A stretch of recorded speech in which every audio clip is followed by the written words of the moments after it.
Looking at mixed exercise 8 from the first year core textbook. So we're starting binomial expansion, and I'm asked for the 16th row of Pascal's triangle. So I certainly don't want to write the previous 15 rows to get to the 16th row, and no one's expecting you to have memorized the 16th row of Pascal's triangle. So we're actually going to do it using your NCR button, because that's what you should be using for binomial expansion. Although it is based, well, it is from Pascal's triangle, you shouldn't ever have to actually write Pascal's triangle out. Now,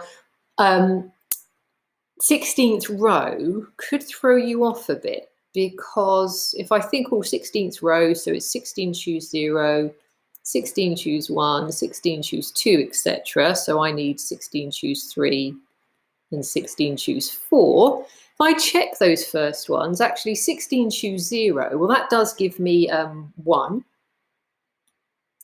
But 16 choose 1 is actually going to give me 16, and that's not what they're saying. So if we do think back to Pascal's triangle,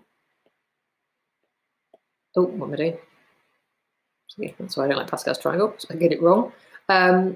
Actually, that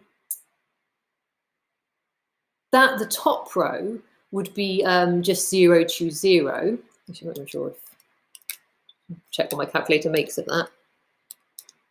Okay, yeah, so that is fine. So your calculator can cope with that. So that would actually be 0 choose 0. So that's going to be 1 choose 1, 1 choose 1, 2 choose 1, 2 choose, sorry, 2 choose 0, 2 choose 1, 2 choose 2. So actually, the 16th row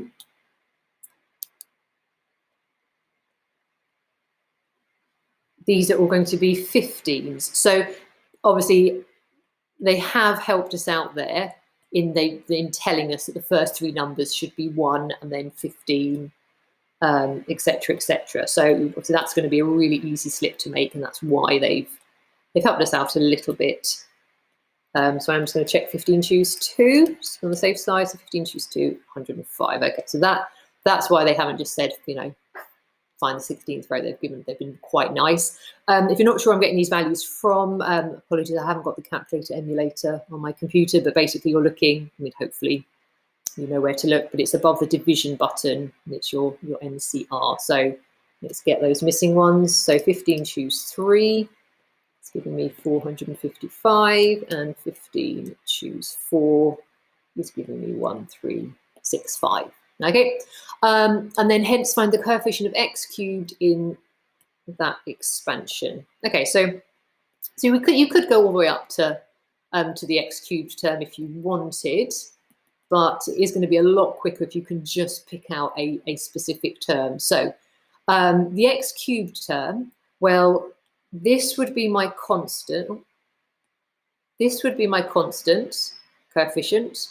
This would be my power, my x term, my x squared, my x cubed. So basically, that value there is going to correspond with the power of x. So it's going to be 15 choose 3.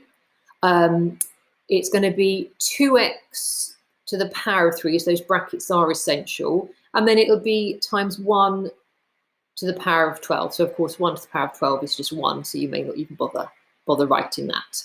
Okay, so you just need to be ever so careful. So well, we know that the 15 choose 3 is 455, but just be really careful that you don't multiply that by 2, because, as I said, the brackets are absolutely essential, because that 2 is getting cubed as well.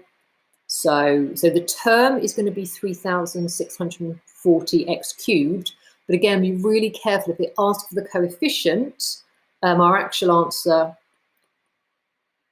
is just 3640, and they can be quite mean on that. So if they ask for the coefficient, make sure you give that as your answer.